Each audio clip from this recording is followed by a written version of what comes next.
Greetings, fellow travelers, vagrants, explorers, wildlanders, and welcome to episode 53 of the Retro Wildlands. My name is Nomad, and this is my gaming podcast, where I like to share my thoughts and experiences with a video game that I have discovered or rediscovered while roaming the gaming wildlands. Thank you very much for tuning into the show today. Expeditions into the gaming wildlands are always a good time, but they are infinitely better when we have such good company. Whether this is your first time hanging out with us, your 53rd, or you're somewhere in between, it's an absolute pleasure to have you with us. Dee Dee, our canine expedition leader, will be around as per usual and greet you all with an obligatory sniffing of the leg. If you get the chance, give Dee Dee a good scratch behind the ears when he comes around. He's been hard at work the last few days stocking up on wood for the campfire and making sure the cooler is stocked with good drink, and I think it's the least we could do for our fearless leader. How he coordinates all of this, especially without any thumbs, is a mystery, but I, for one, am extremely grateful. I will say, if there's ever been a time to make sure our expedition is properly stocked up, it is today. Along with all the wood and drinks, Dee Dee has brought out a few other things. We have several crates of combat armor, a pile of medkits, a few radiation shielding suits, several shotguns, and what the hell is this thing? A BFG 9000? Dee Dee, hey, Dee Dee, what is this? Oh, right, BFG, big fucking gun. Good call, boy.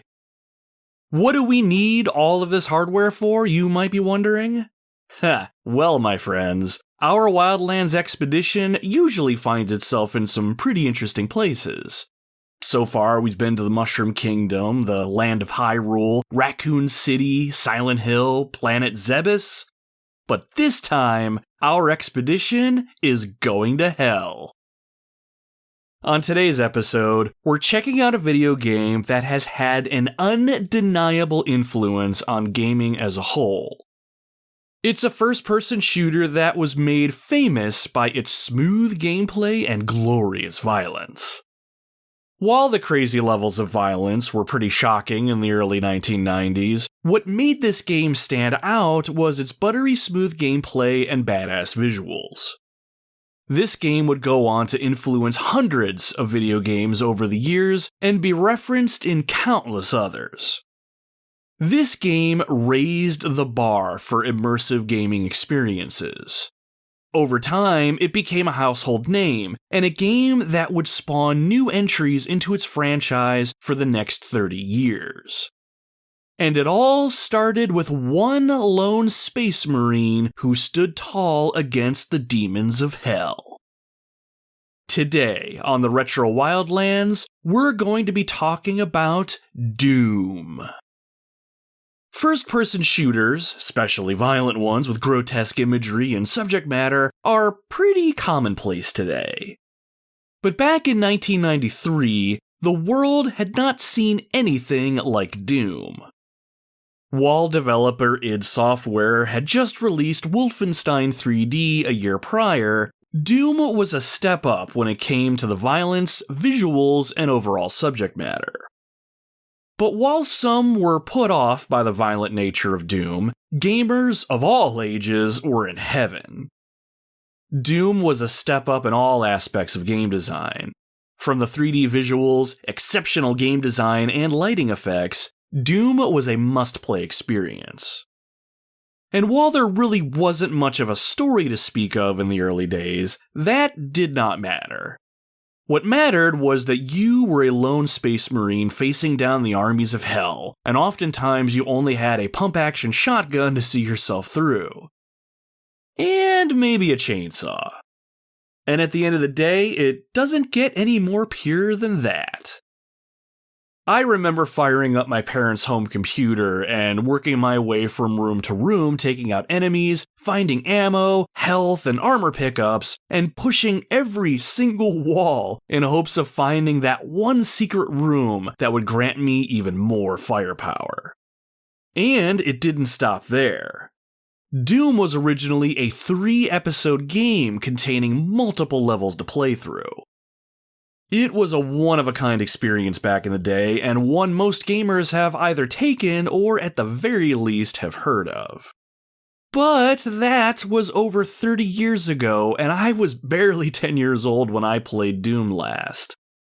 Does Doom hold up as a game that you should play today, or has all the hype and luster faded over time, and Doom exists only to be used as a roadmap for the bigger and the better? After playing mostly laid-back games lately like Super Mario Wonder, Mario vs. Donkey Kong, and Breath of the Wild, my palate needed cleansing, and I could not think of a better game to wash everything away than Doom.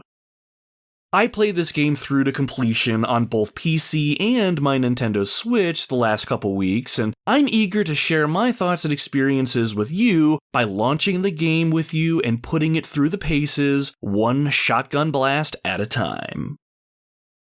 Now, if you're new to the show, I'd like to kick things off by chatting it up with you all first and giving everyone a peek behind the scenes here in the Retro Wildlands.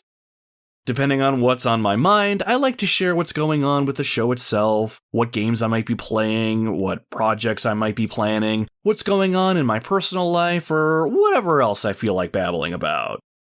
I also want to take some time to read and respond to any comments I received about Doom from our Retro Wildlands social media pages in an effort to give the community a moment in the spotlight before I hog it all. Now, if none of that interests you and you're just here for my thoughts on Doom, no worries. You can skip ahead in this recording about 15 minutes or so, and you should get into the game talk. I'll also put timestamps in the show notes so you know exactly where you need to go if you don't want to stick around. But I encourage you to stick around.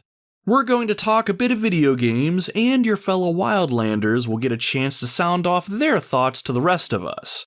And I cannot think of a better way to start our expedition today.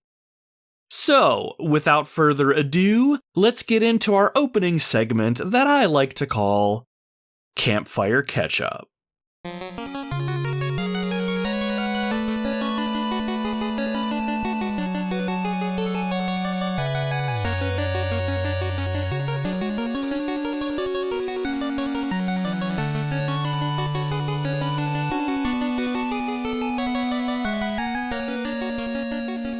So this may be a somewhat of a shorter catch-up this time around. I don't really have too much new to talk about since we spoke last, but it's been busy in my neck of the woods as per usual. One housekeeping thing I wanted to get out of the way really quick involves the Retro Wildlands YouTube channel. For those that have been around the Wildlands a little while may know this, but there was a point where I was publishing the podcast over on YouTube for people to listen to. In the beginning, I didn't just want to post the podcast feed and have the audio play over a static image. I wanted to construct a video that would look cool, and I came up with the idea of taking gameplay footage from the game or about the topic that we were talking about, and I turned the video into a slideshow of sorts.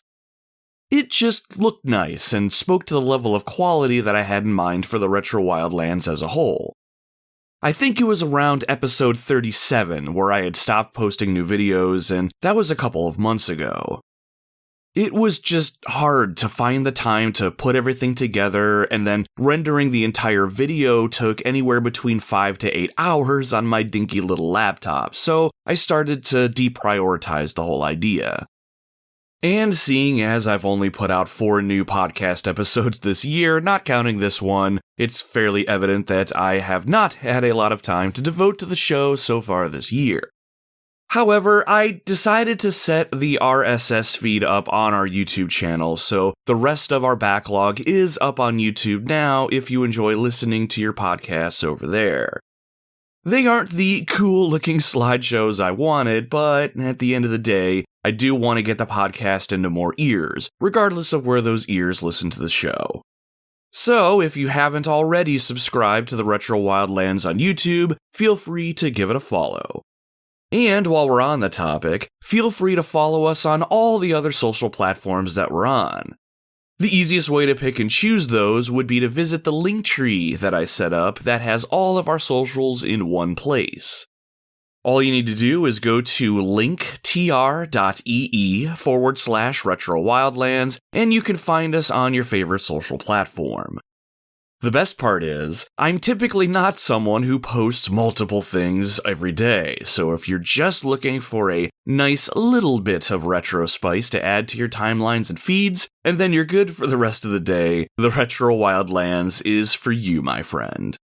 Sometimes I post pictures of my game collection, sometimes I make posts about what's going on around here, but our social platforms are where you can interact with the show when I put a call out for comments about the game or topic that I'm covering on our next show. So if you want to have a comment read and responded to by moi, our social media pages are where you can hang out to do that.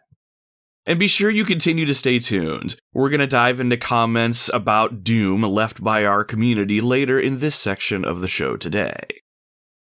So beyond all that, I've greatly consolidated the games that I've been playing lately into 3. First, I'm playing a retro title for our next episode, and if you're curious as to what that might be, stick around to the end of the show and I'll get into what's coming up on the podcast next. Second, I have been playing the absolute crap out of Hogwarts Legacy on my PlayStation 5. If you caught our last podcast episode, I mentioned that my wife got into Hogwarts when I came back from my work trip a few months ago. But I had also picked up Final Fantasy VII Rebirth the day after I got back as well. I had started both games, and both games hooked me pretty good, but I could only realistically balance one open-world modern game, and I needed to decide which one. Originally, I was going to stick with Rebirth, especially since a bunch of online knuckleheads were starting to post story spoilers online. But the more I played Hogwarts, the more it sucked me in. It was especially fun playing for a bit and then watching Justine play her character. We shared secrets, we learned, and we helped each other with the occasional puzzle. My sister-in-law and my niece had recently played the game as well. It's been a really fun few weeks being able to play a game that my family has been into, so that's a big reason I gravitated towards Hogwarts over Rebirth. Plus, the game is genuinely fun, and I've had a blast completing as much of it as I can. The way the game tracks quests and side objectives is very cool, and anytime I sit down to play, I never feel like my time is wasted. I'm always progressing, and I'm always acquiring something new. After a while, checking everything off on the quest list and hitting all the side objectives became a little obsessive, actually. I just had to get and do all the things. I finally did, though, and after about 50 hours, I consider my time in Hogwarts complete. Overall, it's very easy to see why it sold so well. I personally am not the world's biggest Harry Potter fan, but I had a blast with this game. It's very easy to get into, and it did a really good job of striking a balance between story, exploration, and combat. But I will say, my absolute favorite part was fully embracing the dark arts and using the 3 available unforgivable curses in battle. After 50 hours, I became a force to be reckoned with, and I loved mowing down my enemies in droves. I doubt I'll ever go back to this one, but I highly encourage anyone listening to give this game a try if you haven't. It is one of the best games that I've completed so far this year, and all the hype about this game is 100% real.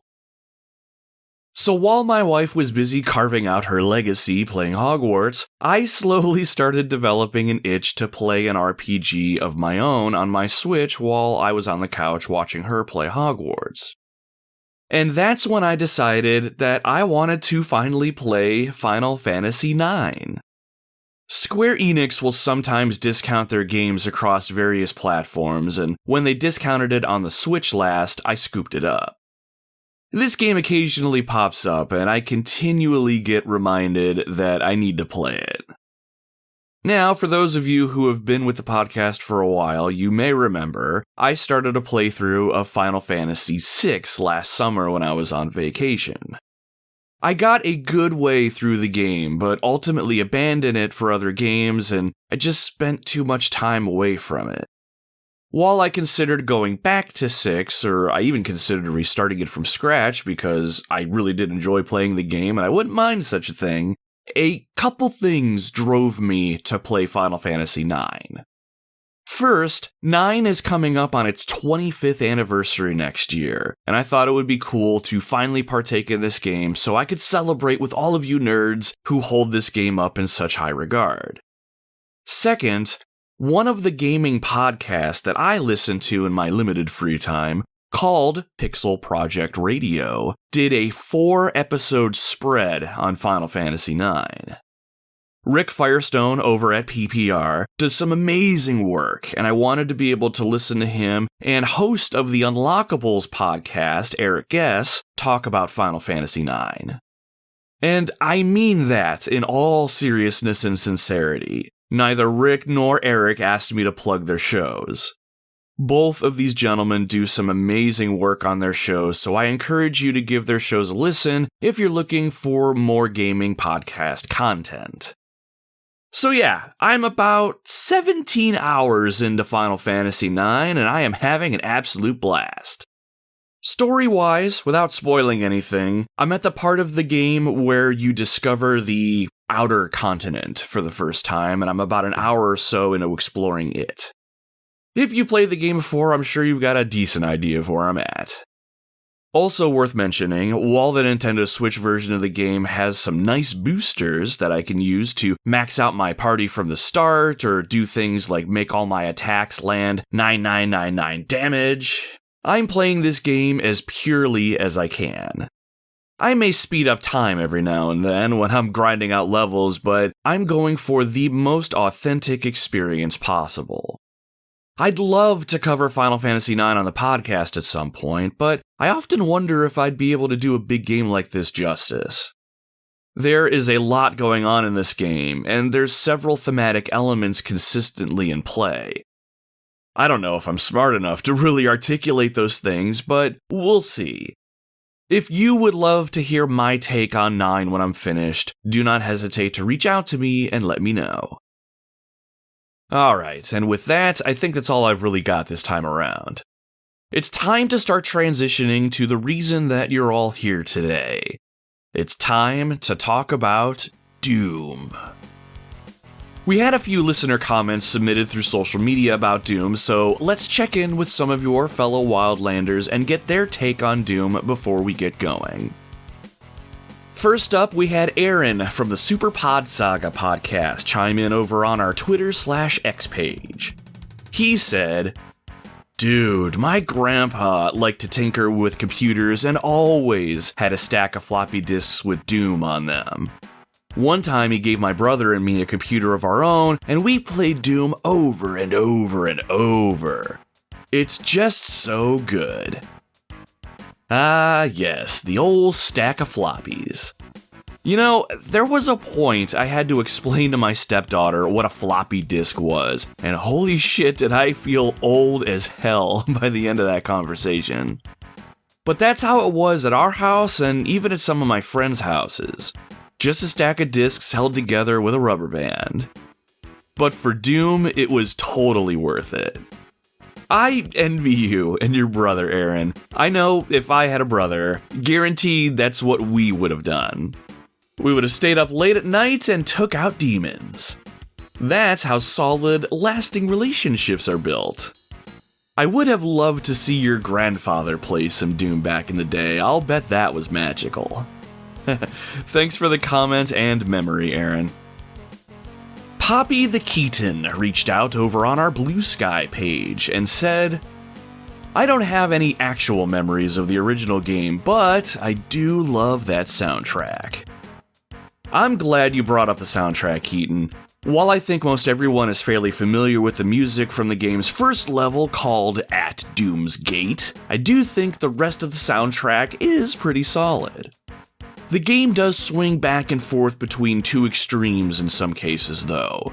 The music is either balls to the wall, or it's slow and dark and melodic. I love that the music was largely inspired by metal, and I read that the music composer, Bobby Prince, took inspiration from bands like Pantera, Slayer, Metallica, Black Sabbath, and others. Whether the music was dialed up to intensity or dialed back, it all really works here and really helps immerse the player into the world. Whether you're the lone space marine slinking through corridors picking off enemies methodically, or you're ripping through a swath of demons with a chainsaw, the music absolutely works, and is even good enough to listen to outside of the game. Thank you very much for your comment today, Poppy. I appreciate it. Curtis had a pretty fun story that he shared over on our Facebook page. He said, I mentioned it before, but my first memory of the original Doom was playing it at another family's house. They were family friends, and when the parents got together, I got bored. So they let me play on their computer. I remember being so focused, killing monsters and demons, loving my chainsaw, and slowly feeling worse and worse the longer that I played, until I had to stop completely and lay down on the floor, dizzy. Back then, we had no idea that a computer game could cause motion sickness. So it was years later, working at EB Games, when I actually realized that was why I had felt so sick.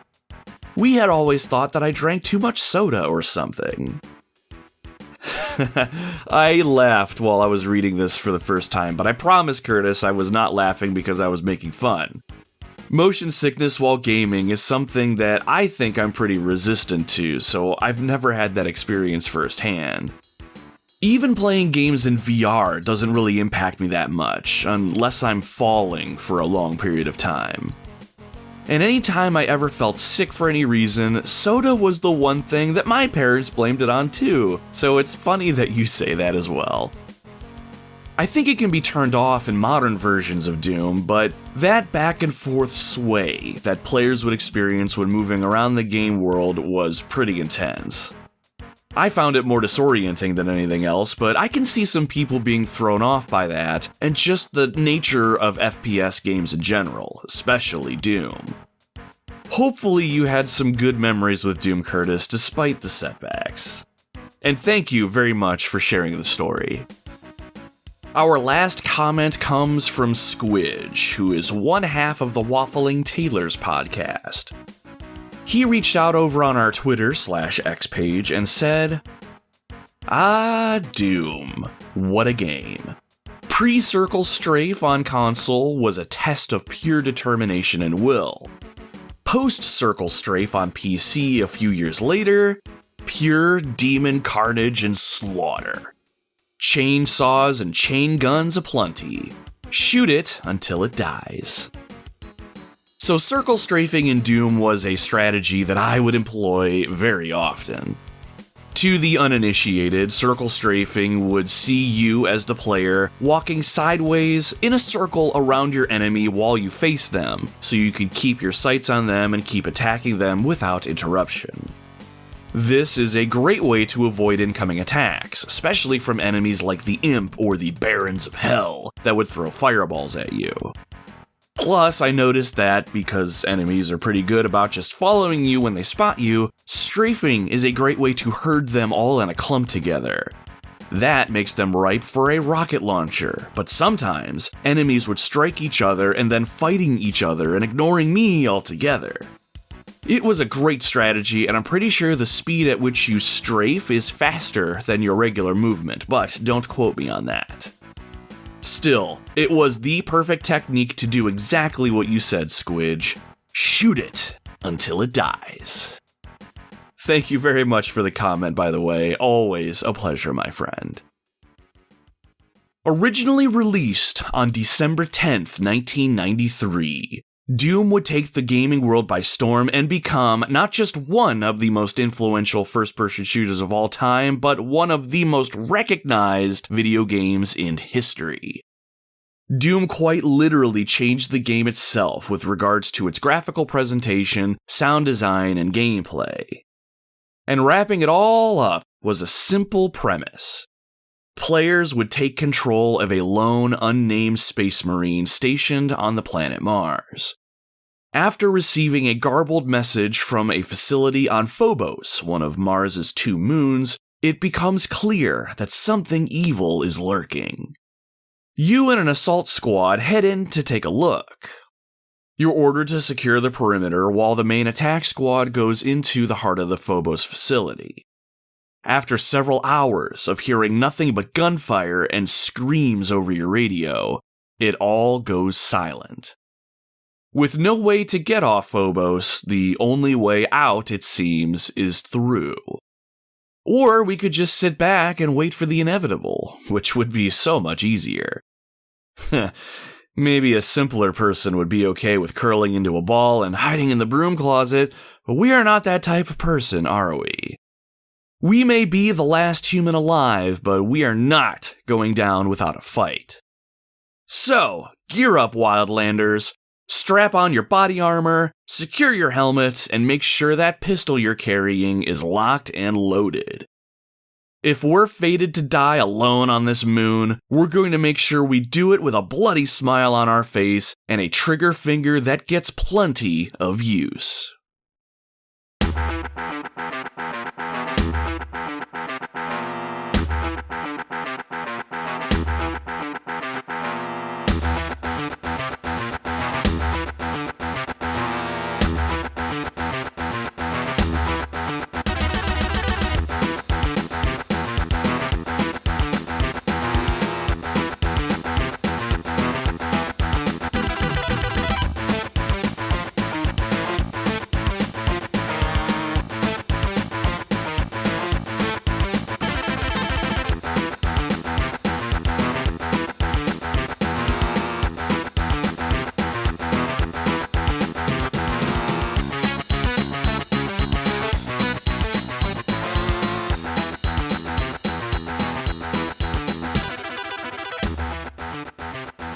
One of the best things about video games today, in 2024, is how there are thousands upon thousands of games that have been made up to this point.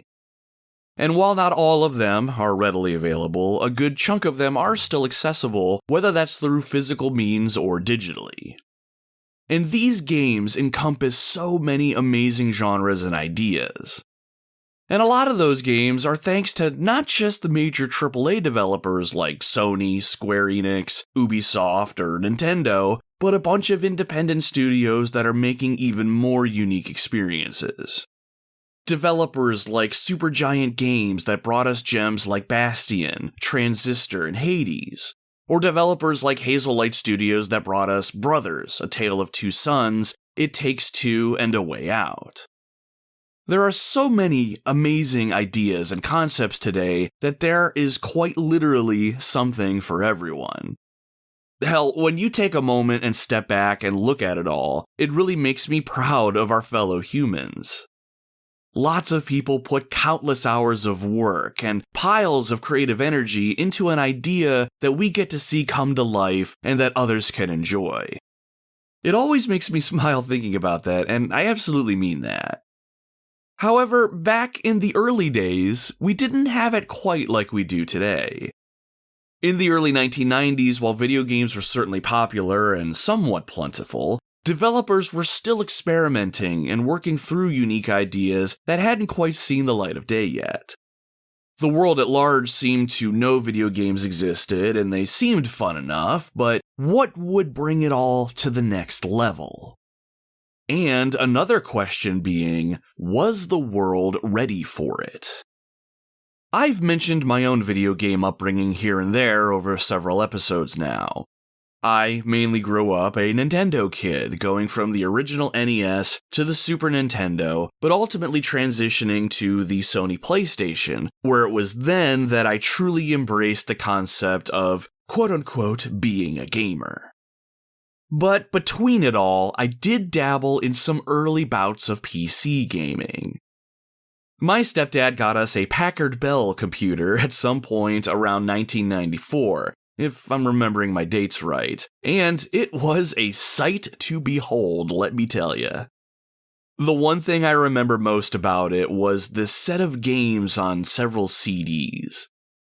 Or maybe there were floppy disks. Anyway, the main game was called Knowledge Adventure, and within it, there were smaller games like Undersea Adventure, Kids Zoo, Body Adventure, and 3D Dinosaur Adventure. These games used a lot of full motion video, along with some pretty cool 3D effects for the time. Please tell me at least one person listening to this right now is nodding their head, and you know exactly what I'm talking about. These games aren't anything to write home about or anything today, but man, I would spend hours upon hours going from game to game. Eventually, though, my stepdad did get more games for the PC. One game that I played a ton of was a game called Strike Commander. This game was a flight combat simulator, but it came equipped with voice-acted story segments, and it had some basic forms of character choice that decided what missions that you tackle in relation to the narrative. I'm sure it was my love for the movie Top Gun, but I loved flying in a fighter jet and dogfighting bad guys. I had absolutely no idea what the hell the story was supposed to be about, but I had a blast nonetheless. Eventually, though, my stepdad put Wolfenstein 3D on the computer, and that game changed everything. There was no game quite like it at the time. Released in 1992, Wolfenstein 3D was a first-person shooter where you're laying waste to Nazi scum in an attempt to escape Castle Wolfenstein, where you're being held prisoner. I often hear this game referred to as the grandfather of 3D first-person shooters, and I believe that it is 100% accurate. Wolfenstein 3D's premise was pretty simple. Find the end of the level by taking out as many enemies as you can, and maybe find some treasure along the way to pad your score. It was the beginning of a game genre that would only get better and better with time and talent. Anytime I could sneak onto the computer at home, I would fire up Wolfenstein and work my way through it. I was in awe of the presentation, the sound design, and fast-paced nature of it all. My best friend growing up had this game on his computer as well, and we would spend hours upon hours mowing down Nazis together. I can even hear the sounds of this game in my sleep today.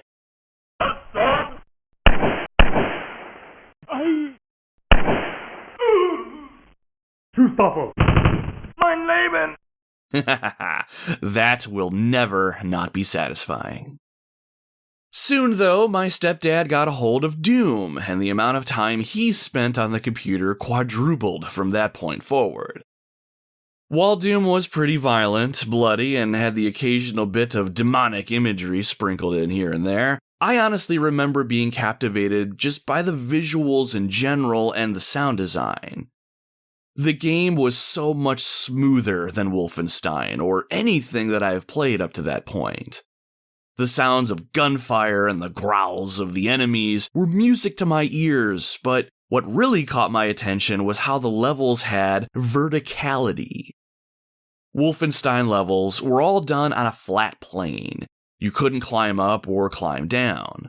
Which is fine, it really wasn't anything that I thought I wanted or needed at that point. But I still remember the very first level of Doom, and how, as soon as the level starts, your eyes immediately go to the center of the room.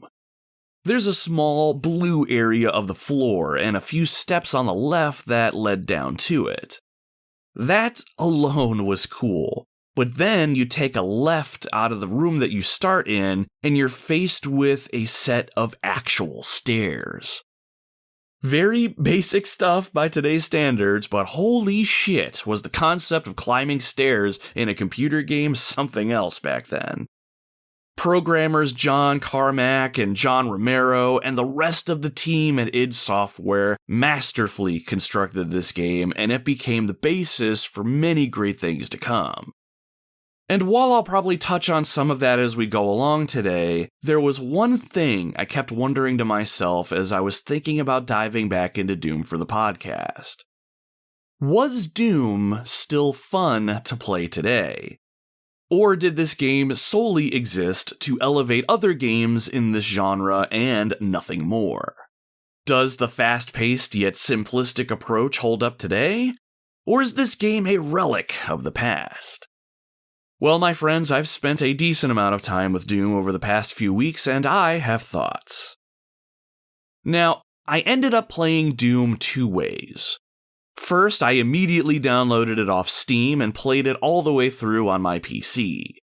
Second, I downloaded it on my Nintendo Switch and played it over there. I wanted to have an authentic PC experience when playing this game again, but I also wanted to see how things were changed up when playing it on console, both in the Switch's handheld mode and when docked using the Switch's Pro controller. I'll touch on some of the subtle differences, but overall, the experience was solid both ways. So, that said, let's get into this, shall we? First things first. Let's power up our PC. While I was preparing this script, I was actually wondering what version of Windows we had on our old Packard Bell at the time. Doom was originally released for the MS-DOS operating system, but I think we had a Windows version? Or maybe we just launched MS-DOS as an operating system separately. I can't really remember, but as I think about it, I think we had Windows 3.1 as our main operating system.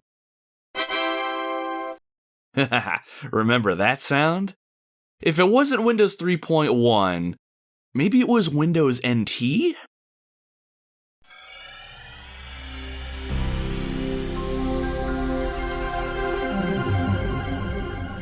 No, I don't think so. At least to me, that chime does not sound familiar. I know, I'll bet it was Windows 95.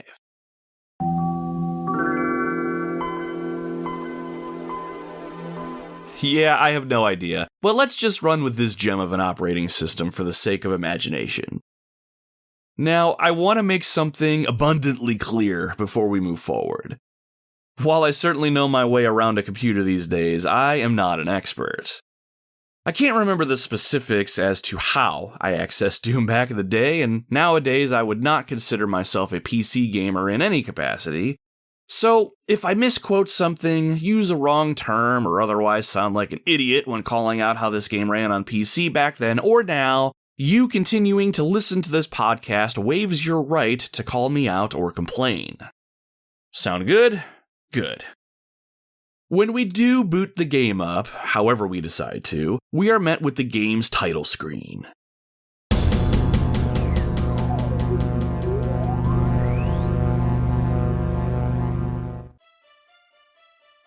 At the top of the screen, we see the iconic Doom logo in its blue, yellow, and orange-ish glory. Surrounded by literal demons of hell is our protagonist, the nameless space marine that fans of Doom have affectionately called Doom Guy. His eyes are visible from behind his helmet, and they relay a sense of determination mixed with a little bit of fear. It's a pretty badass title screen to be sure, and perfectly sets the stage for what's to come. Once we press a key on our keyboard, or a button on our Switch if you're playing along with a different console, we're taken to the main menu. Now, the main menu options have certainly evolved over time. Back in the day, though, they were pretty simple. You had an option to start a new game, load an existing game, an options menu to tweak some settings, and a README file that had some instructions on how to play the game, as well as how to get your hands on additional episodes of the game. Originally, when Doom was made available, the developers marketed the game using the shareware model. All told, the game had 3 episodes, with several levels in each episode. The first episode was free to play, but to unlock the rest of the episodes and get the full experience, players would have to pay cold hard cash for that. The method is still around today in a roundabout way, though we don't really call it shareware anymore. It's not the best example, but the one game that comes to mind right away for me is Life is Strange, the episodic adventure game developed by Don't Nod Entertainment. I don't think it was this way in the very beginning, but I do know the first of its 5 episodes is available on Steam for free. It's a great way to start the game, and if you want more, you pony up the dough. That was the shareware model in a nutshell, and it was widely successful. According to the interwebs, Doom ended up selling 3.5 million copies by 1999, and that to me is pretty damn impressive. Anyway, back to the menu options. Today's menu options are a bit different. First, you can select single player for the traditional experience. Next, there's a local multiplayer option. I didn't really dabble at all with the local multiplayer option, but I did mess around with it a little bit on the Switch. You can either take on the missions from each episode with up to 3 friends, which I think would be one hell of a time, or you can jump into a game of deathmatch where everyone is out to murder each other. And now that I think about it, I can't think of a better couch co-op experience. From what I remember, multiplayer like this was available back in the day, but I couldn't tell you a damn thing about it though. But I will say, what I did test out on the Switch on my own makes me think playing multiplayer Doom today is still a fun time, and I could see having a blast with some friends with this one. The last 2 options are pretty unique, but nothing I really messed with. In 2009, ZeniMax Media, the parent company of Bethesda, ended up acquiring id Software and went on to publish future games for the series. So on our menu here, we can see an option to access Bethesda.net, as well as an option for add-ons. Now, I don't want to get too far off track, but I did want to call out these add-ons really quick.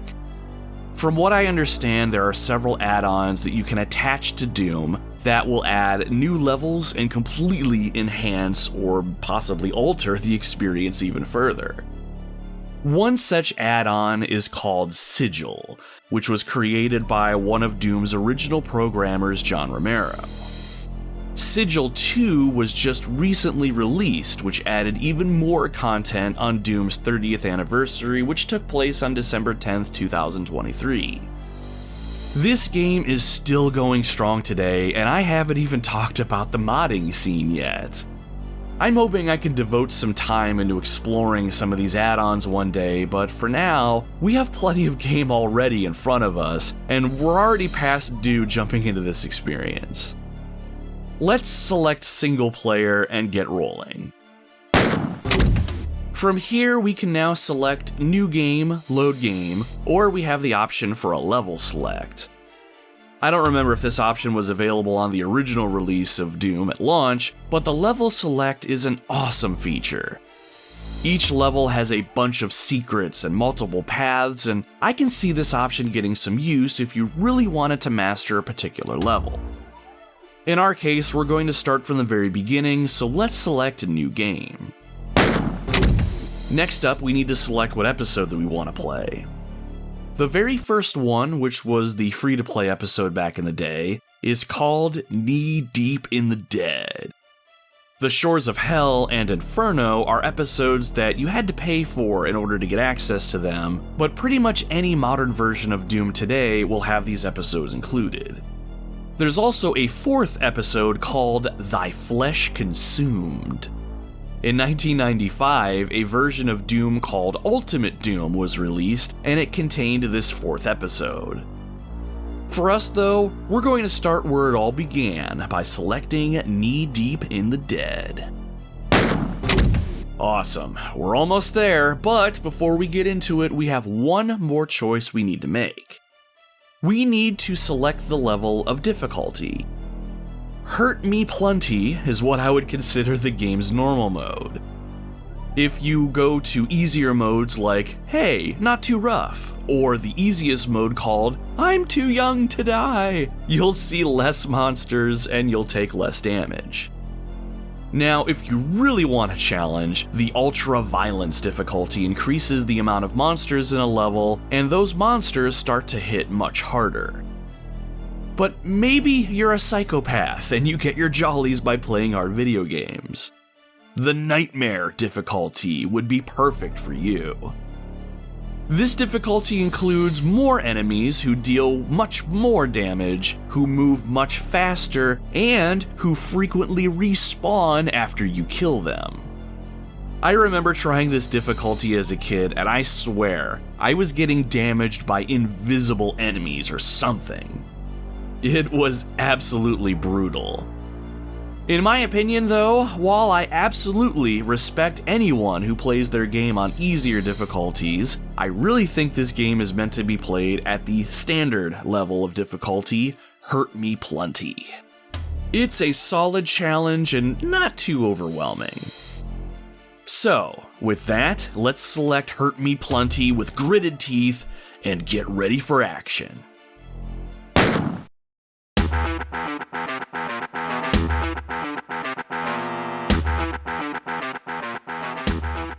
Oh man, there's plenty of awesome music tracks out there from both retro games and even modern games today, but name one track that gets you pumped up quicker than this one, At Doom's Gate. I'm sure some come close, but anytime I jump into this first level and this track comes on, I am immediately ready to kick some demon ass. When the game begins, we are immediately thrown in. There's no story text to explain what's going on or why we're here. All we know is we are alone, we have a handgun clutched in our fist, and there's the mutilated body of something just a few feet in front of us on the floor. Whatever caused that to happen is probably still around, but we've no time to worry about it. Our goal here, which will be the same as every level, is to find our way to the level's exit. Plain and simple. Standing in our way will be several enemies as well as some locked doors and the occasional environmental hazard. Now before we get moving, let's take a look at our heads-up display, which is at the bottom of our screen. In the center we have the face of our hero, Doom Guy. Just like in Wolfenstein, our hero's face is displayed and will gradually change as we take more damage. It's probably one of my favorite little touches. To the left, we have our ammo count. This is the amount of ammunition that we have in the weapon that we're currently holding in our hand. One of the best, yet somewhat unrealistic things about Doom is the fact that we don't need to stop and reload our weapons when our magazines run dry. We start with 50 bullets and we can put all 50 through our handgun without pause if we really wanted. And not to scare you or anything, but sometimes we may have to. While I appreciate the reload animations of some modern games, the lack of reloading in general just means we can concentrate on what we came here to do. Next to our ammo is our health, displayed in a percentage. This is fairly self-explanatory. As we take damage, that number will go down. Once it reaches 0, we're dead, and we'll have to start the level all over again. To the right of our health is a section of the HUD called Arms. There are 6 unique firearms that we can collect in this game, and as we collect them, the corresponding number will highlight. On PC, you can press a number on your keyboard to automatically switch to that weapon. On my Switch, I had to use the shoulder buttons and cycle through what weapons I had available to me. Either way, it's a nice way to keep track of what instruments of death that we have on hand. Moving to the right, we have an armor percentage. While we start off at 0%, we can and we will find armor upgrades littered throughout the levels. The higher our armor percentage is, the less damage that we'll take from enemies. The caveat being, as we take damage, our armor will also decrease, so we need to be mindful of that. Finally, we have an ammo counter all the way to the right of our HUD. While there is a backpack item that will increase how much ammo that we can carry, we are limited to only being able to carry so much. Starting out, those limits are 200 bullets, 50 shotgun shells, 50 rockets, and 300 plasma cells. All we have right now is our 50 bullets, but not to worry. There will be plenty of firepower to procure as we go. Alright, that's pretty much the basics. We've got our bearings, our weapon is drawn, let's get going. Now, controlling your character in Doom is obviously different depending on whether you're on PC, console, potato, pregnancy test, or whatever it is that you're using to play Doom. I am primarily a console gamer, so going back to PC controls took me a hot minute to get used to. To move forward, backwards, left, or right, you'll be pressing the W, A, S, and D keys on your keyboard. I thought when I originally played Doom back in the day, that movement was relegated to your arrow keys, but I can't really remember if that was true or not. Anyway, using your mouse, you can change what direction you're facing. Even though there's some verticality to Doom's levels, you cannot look up or down, and honestly, that is fine by me. We can still shoot in those directions when the time comes, and that's really all that matters. While the PC controls aren't all that complicated, I still prefer console controls and think Doom has been made to work on console exceptionally well. I had a blast using either control scheme, so just for the sake of being a purist, we'll stick to the PC controls here. The area that we're in is your classic industrial-looking interior. While these were 1993 graphics, the wall textures and graphical presentation overall still holds up today and really sets the gritty tone for things to come. Now, I don't know about anyone listening who's ever played Doom before, but I always start off the first level by hanging a left from the starting point. When we do look left, we can see into a room that has the game's first instance of verticality. And that is in the form of a set of stairs. As we walk over to them, we'll automatically ascend them and we'll come face to face with our very first items in the game. On the floor, we'll find a helmet. Walking over it, we'll have our character automatically pick it up, and when we do, we'll notice our armor will increase by a whopping 1%. The armor bonus may not seem like much, but every advantage we can get is going to matter. Levels are going to be littered with armor bonuses and health bonuses too, so keep your eyes on the ground. There's 2 more armor pickups in front of us as a matter of fact, so let's grab those. I always wondered if Doom Guy just put multiple helmets on his head when we collected these bonuses. Was it just me? Tell me somebody else had that mental image too. Anyway, further in front of us, we'll find a much more valuable item. On a pedestal, like it was set there for us to find, we'll see green body armor. Grabbing this will increase our armor to 100% and put us in a pretty good spot to start off, so let's strap that puppy on. Nice, looking good, Marine. Now, as we make our way back, there are several health bonus items around the staircase that we can pick up to increase our health a few percentage points, as well as a couple more armor bonuses. Let's grab those really quick before moving on. Awesome, we're good to go. There is a secret switch in this area that we can flip to open up a secret area, but I'll let you discover that one on your own. There are secret switches and movable walls that will contain hidden areas and items in all levels, and half the fun is trying to discover those. Pressing the spacebar on your keyboard is more or less your action button.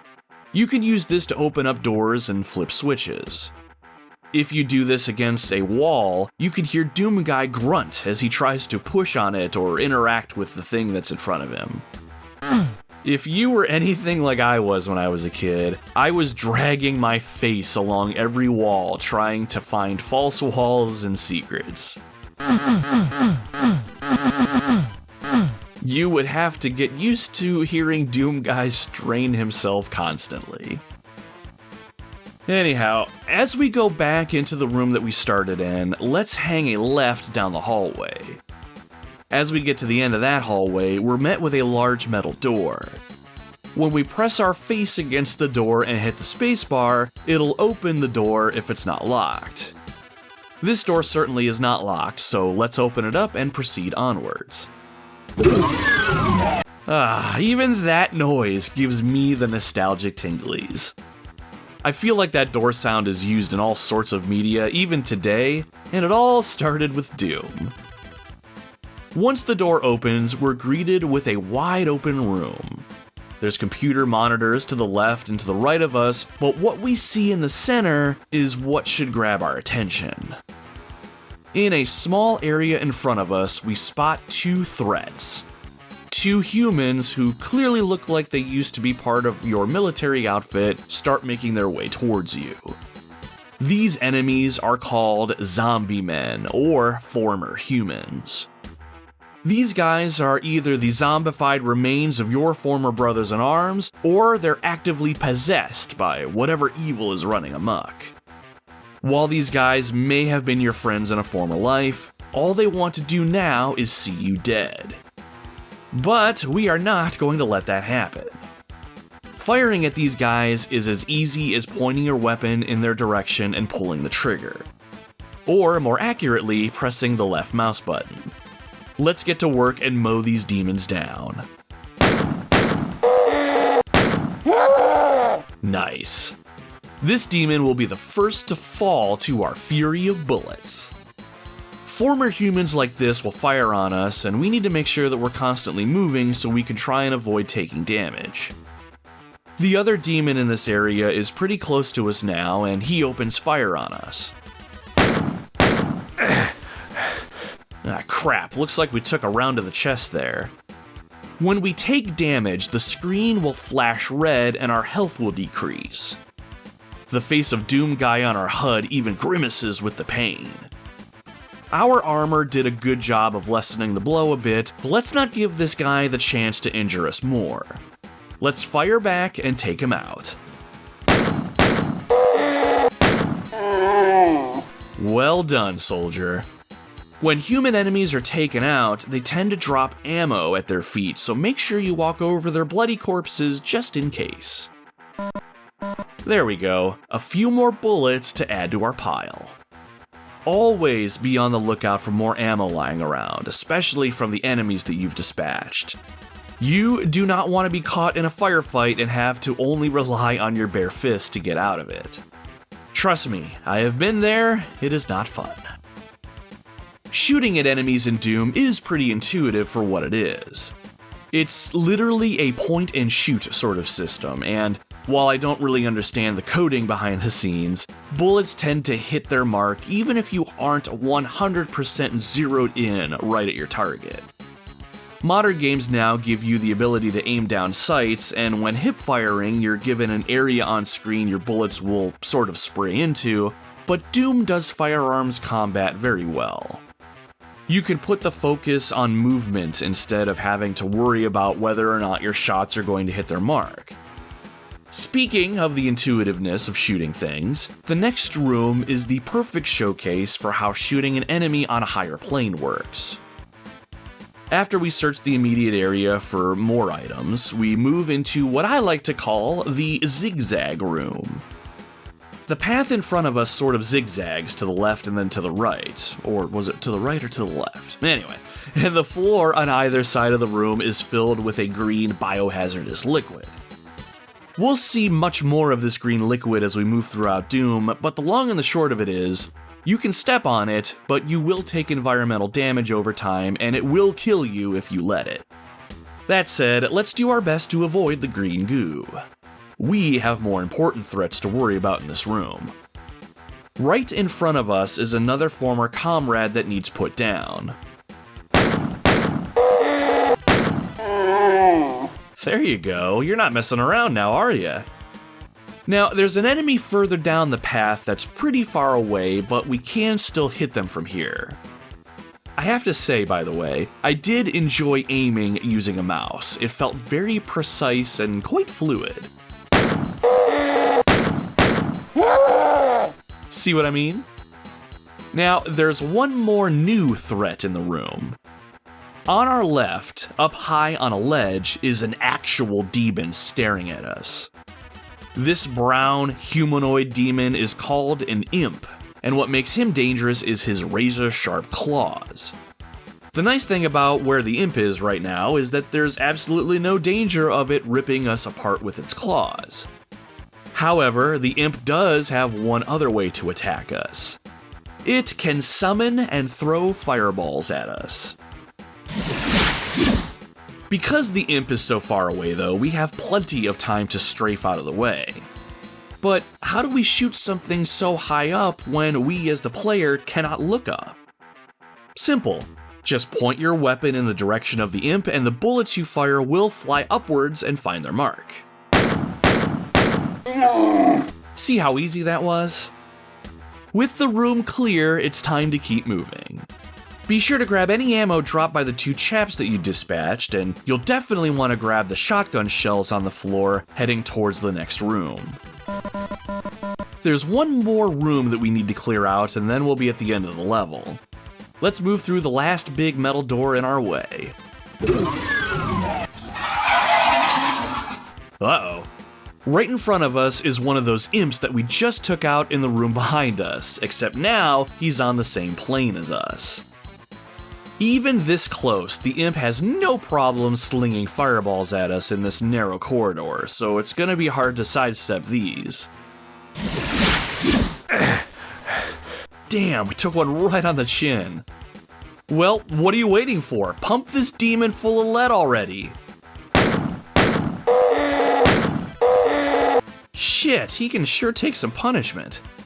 He's getting closer, so we need to use our mobility and reposition ourselves. Just watch that he doesn't swipe at us when we move past. Ah, damn it!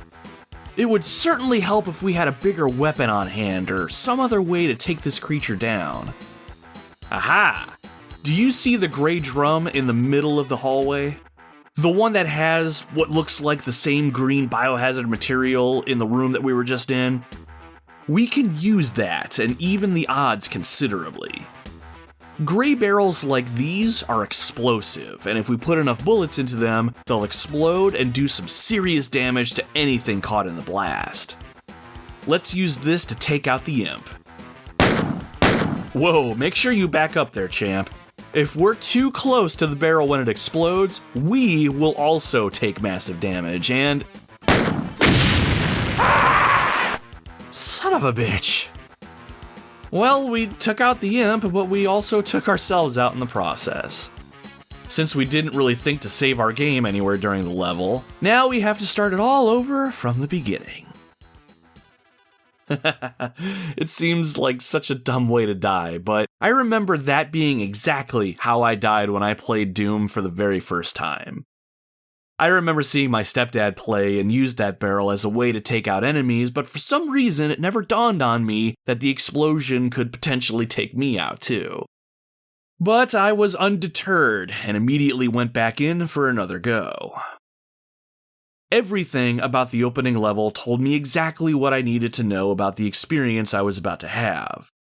The graphical presentation set the stage beautifully, and in that last room we were in, there were some amazing lighting effects that were amazing back then that we absolutely take for granted nowadays.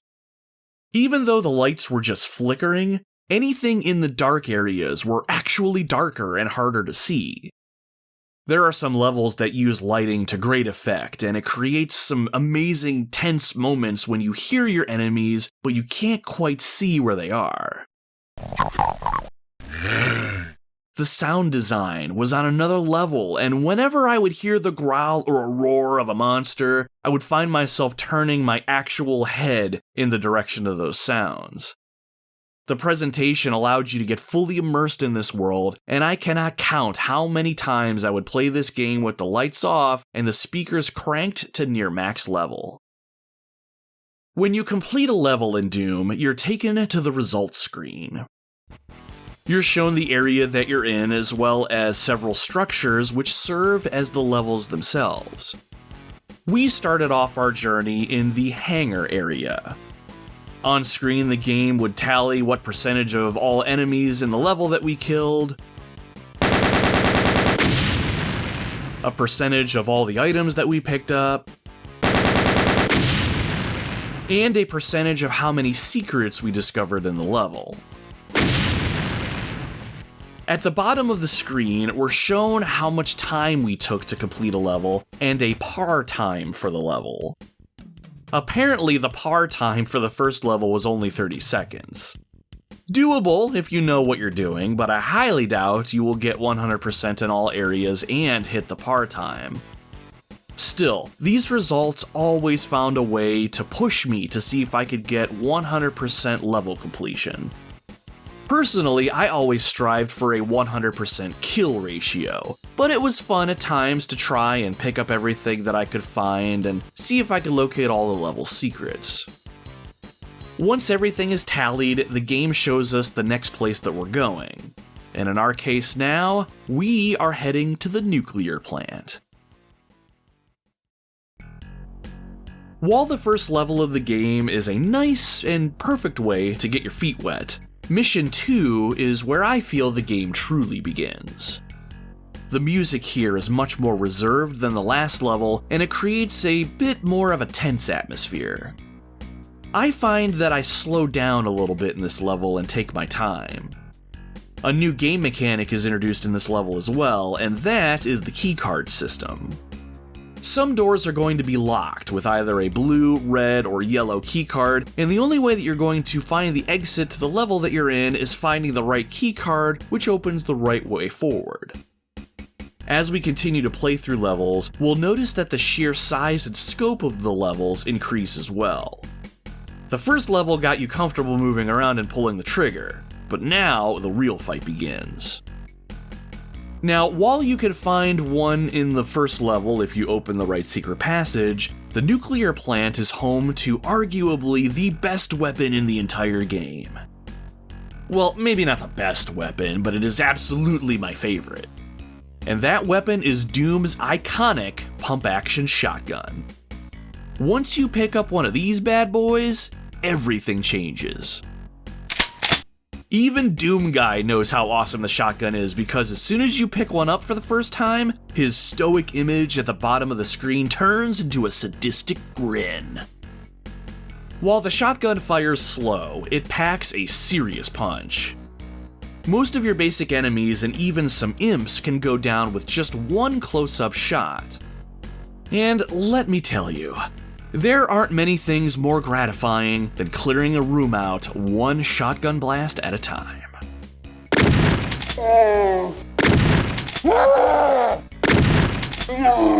See what I mean? I'm sure at least one of you listening has at least a half a smile on your face. Actually, you know what? I take that back. You know what is better? Getting to use an explosive barrel properly and watching several enemies just dissolve into piles of flesh and bone. This level has several instances where you can pull this off, and man, does it make me smile every time. That never gets old. A lot of what made and still makes Doom so enjoyable to play is wandering around each level and exploring. Other than finding health items to keep you alive and ammo to keep your weapons fed, the real rewards come in finding new weapons to add to your arsenal. I think we all have our preferred weapons, or at least our favorites. I do love the shotgun personally. It just sounds awesome, and for some reason it actually has pretty decent damage at long range too. But the next weapon most players are probably going to come across is the chain gun. Much like the chain gun in Wolfenstein 3D, this monster spits out bullets at a rapid-fire pace.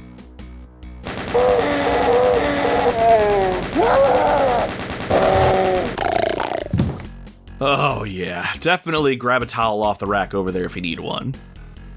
What I find most useful about the chain gun is how it seems to stun lock enemies in place while you pump them full of lead. It's almost like they're shifting between sprite animations back and forth, causing them to stay in one place. The instruction manual actually calls this the quote-unquote chain gun cha-cha, and it is 100% accurate. It can be easy to blow all your bullets using the chain gun though, but you cannot beat the stopping power. As long as I had bullets to use, I would use this over my starter pistol nearly every single time. The rocket launcher is a great addition to any game, and it's certainly a great addition to Doom. While my personal favorite gaming rocket launcher is the one from the original Resident Evil, Doom's rocket launcher is no slouch either. Rockets never seem to be very plentiful in this game, but they do pack a punch. A blast from one of these will kill most rank-and-file enemies outright and seriously injure some of the bigger bads. Like any rocket-propelled explosive ordnance, rockets explode on impact and damage anything around them. And that includes you, by the way. It's hard to gauge the blast radius, but I can promise, as soon as you accidentally kill yourself with one of these, you will learn. I never used the rocket launcher unless there was a bunch of enemies together and I could guarantee I'd hit the crowd. There is nothing like turning a mob of demons into paste. Oh, that's the stuff. If I'm not using the rocket launcher against a mob of lesser enemies, it's certainly a great weapon to use against the bigger enemies, so don't count out the rocket launcher, just make sure you're not standing too close. Doom also featured some futuristic weaponry that the player could find. Probably the most useful and relatively easier one to use was the plasma rifle. Now, I don't know if this weapon was lying around somewhere in any of the first episode levels, but I did start seeing this weapon when I jumped into episode 2, The Shores of Hell. This wonderful killing instrument fires plasma energy at your enemies, and the plasma keeps flowing until you let off the trigger. Once you do, there is a moment of recoil before you can fire again, but this beauty is perfect for laying waste to clusters of enemies or even keeping some of the bigger baddies at bay. The problem here is, plasma cells don't seem to be very plentiful, so I kept this gun in reserve and only really brought it out when shit hit the fan. Plus, there's one last weapon that used plasma cells, and I would try to save up as many as I could if I wanted to use this beast. That's right, I'm talking about the BFG 9000. I believe the BFG, according to the game's story, stands for Bioforce Gun. But that sounds boring. We all know what the BFG stands for. No. Not big frickin' gun, and no, not big fancy gun. It's big fucking gun, and this beast absolutely deserves the name. Using 40 plasma cells each time you fire it, the BFG pumps out a huge green ball of plasma that will kill almost everything on impact that isn't a boss monster, and it will do considerable splash damage to anything around the impact site. The best part about this weapon, though, is that the splash damage that I just mentioned does not harm the player, which dramatically increases its usefulness. There is a pretty big delay between pulling the trigger and the weapon actually firing, so it does take some getting used to in practice. While I can make arguments about the versatility of other weapons compared to the BFG, it is still the best weapon when you want to redecorate a room with the entrails of your enemies. Ah, that looks nice. I do enjoy that particular shade of red. When I finished playing through enough of Doom to where I was satisfied enough to start preparing this podcast episode, I found myself continuing to go back and play it every now and then. Sometimes I would jump into a specific level to see if I could find more secrets, or sometimes I tossed in a cheat code to see if I could spend a few minutes vaporizing everything with the best weapons. I cannot think of a time where I was not having fun playing Doom. While looking for secrets did start to wear on me a little bit, since there's really only so much rubbing my face on a wall and hitting the spacebar that I could handle in one sitting, I enjoyed playing this game. I was fascinated to learn about the game's development as I went, too. While I used to make websites in a past life, I didn't really have an appreciation for what went into the development of a game like this, and why it was so significant. However, Jay from the Waffling Tailors podcast summed this all up perfectly, and I wanted to quote a tweet that he had sent me a few weeks back. Jay had said, "I always tell people this, but the thing that I love about Doom is John Carmack's amazing code. The reason it runs on pretty much anything is because he took the time to really think about the design of the code and applied software engineering processes when writing the codebase. He was using techniques that weren't standardized in the dev industry until the year 2000.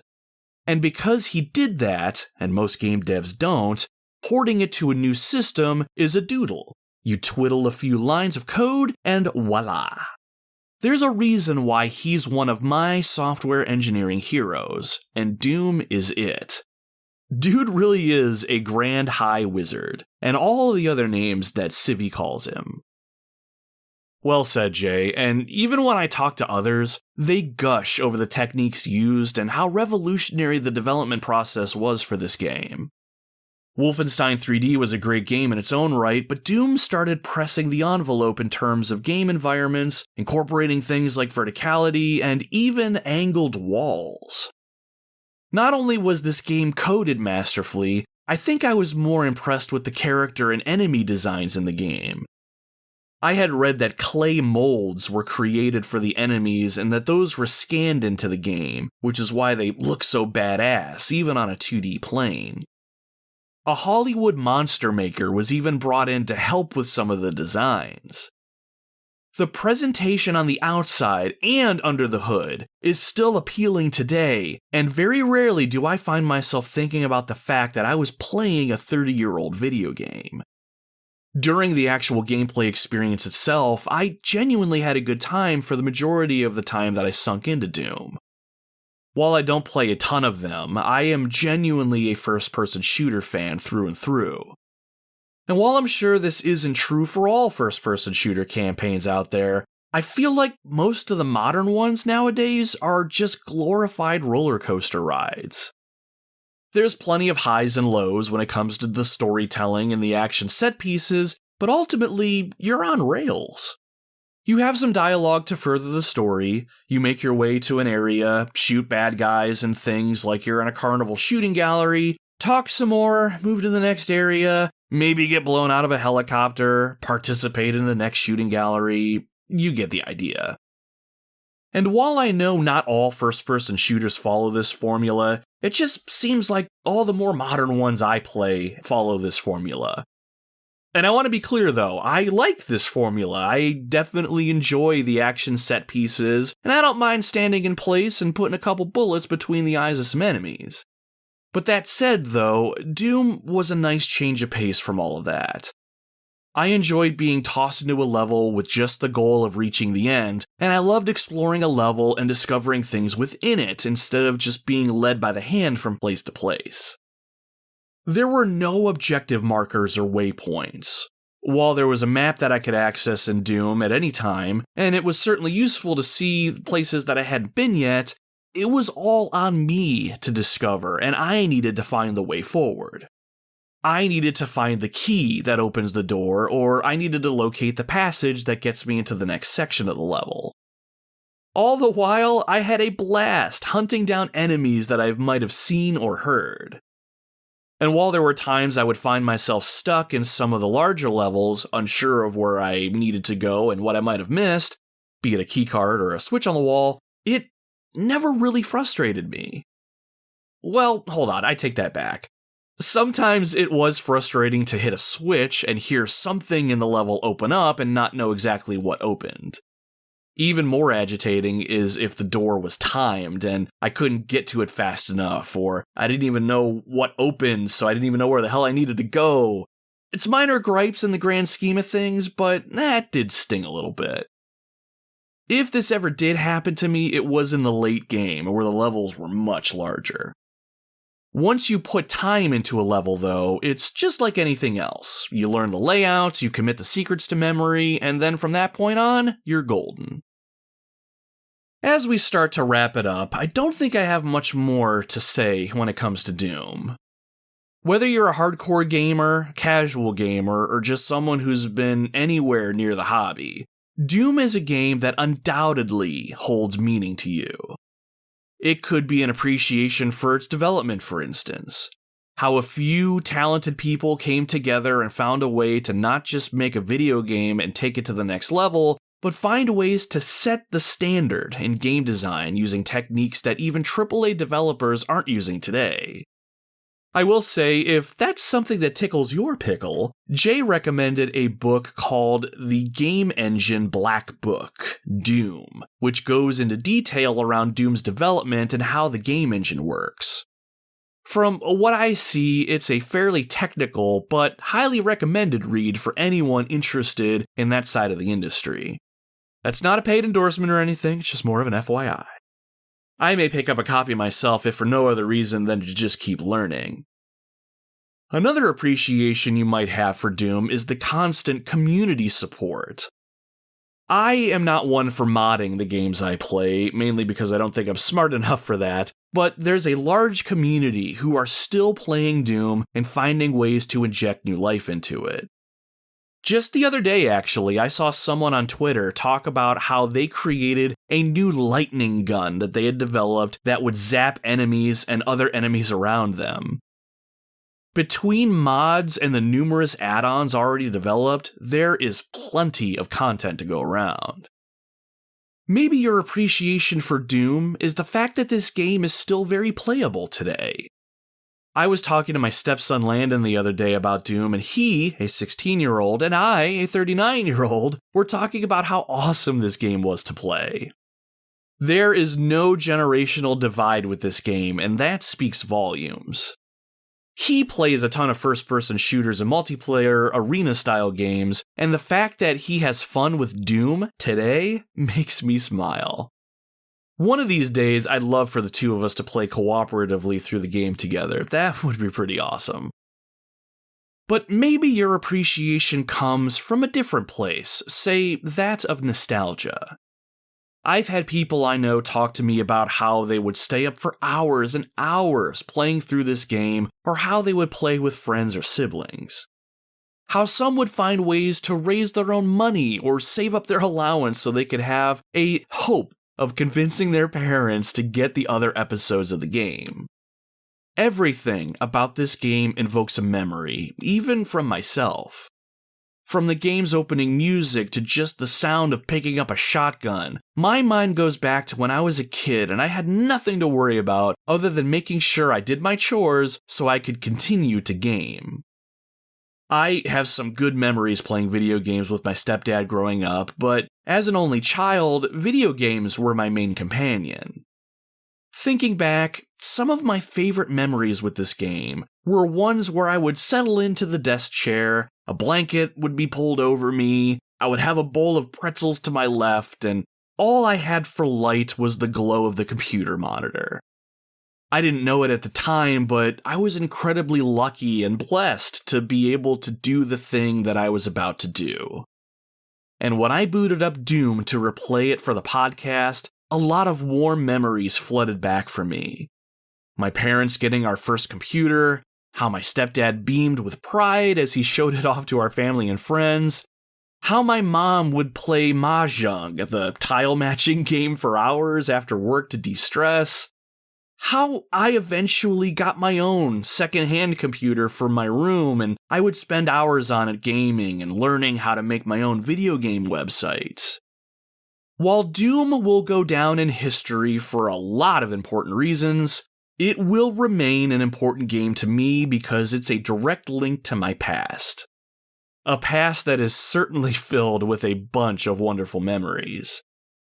And all it takes to bring all those warm and fuzzies back to me is the sound of a shotgun and a mental image of Doom Guy with that shit-eating grin on his face.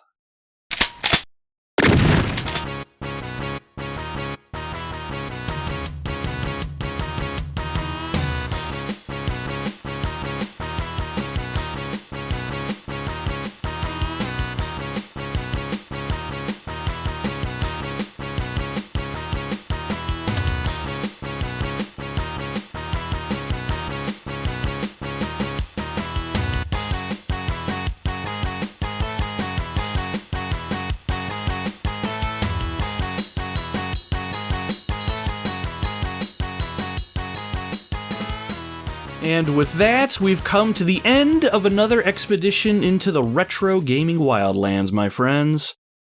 This has been episode 53 of the Retro Wildlands, Doom, originally on the MS-DOS, but available on pretty much everything.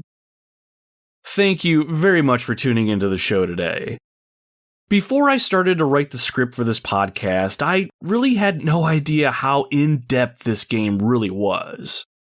While the gameplay and all that aren't super deep per se, I learned a lot about this game's development and its impact on gaming as a whole. I'm sure I did not do this game complete justice on the show today, but I hope I at least captured the basics. Mainly what makes this game fun today and why it's special to me personally. And now that I've replayed it and know my stepson has an appreciation for it, this certainly will not be the last time I dive into it. If it's been a while for you, or you somehow have not played this game, I definitely think you should get on that. Doom isn't overly expensive, and it's available practically everywhere. I bought this game twice and didn't spend more than $10 on it. Worth every single penny back then, and certainly worth every single penny today. If you like the show and want to show it and myself some support, please consider subscribing to the Retro Wildlands on your preferred podcasting platform. Because I find the need to make these shows the way that I do, they can be time-consuming to make and publish while I balance all the other aspects of my life. That being said, while I try to make episodes as often as I can, your best bet is to subscribe to the show so that you are immediately notified when a new episode is dropped. Now, if you really like the show and you have a few minutes to spare, I would absolutely appreciate it if you left us a good review on your podcasting platform if you're able to do so. You can leave a star rating on Spotify or a written review over on iTunes, Podchaser, Podbean, which is the platform I use to host the show, or on this brand new site that I just recently discovered called Good Pods. Good reviews will help circulate the show around, but more importantly, I would love to hear that you enjoyed what it is that I'm putting together here. I am just a middle-aged man who loves video games and talking at a microphone, so it would absolutely make my day if you could give us a good review. But, as always, do not feel obligated. Your time is precious, and just the fact that you spent some of your time with me today listening to my show is much more than I could possibly ask for. So, above all else, I just want you to know, I really, really appreciate you being here. So, what's coming up next? Those that have been with us for a while may know this already, but I was more or less a Nintendo kid growing up. While I did have access to a Sega Genesis, I've barely played anything on the platform. Through other gamers and, well, through some other podcasts that I've listened to, I have heard about a lot of great games on the Sega Genesis. But there's one game that I've been meaning to dive into for a while now, and I think it's finally time. People say it is a must-play game, and they often compare it to Contra, which immediately gets my attention. It's a run-and-gun shooter that has some serious Fast and Furious action, and to me, that is all I need to be even remotely interested. So, if you'd like, be sure to subscribe to the Retro Wildlands so you're notified when we head back into the gaming wilderness. Because next time, I'm going to be checking out Gunstar Heroes. It should be an awesome time, and it'll be even awesomer with you here, so I'm hoping you decide to stick with us and join us on another awesome adventure. Until then, my friends, my name is Nomad, and you can find me roaming the Retro Wildlands.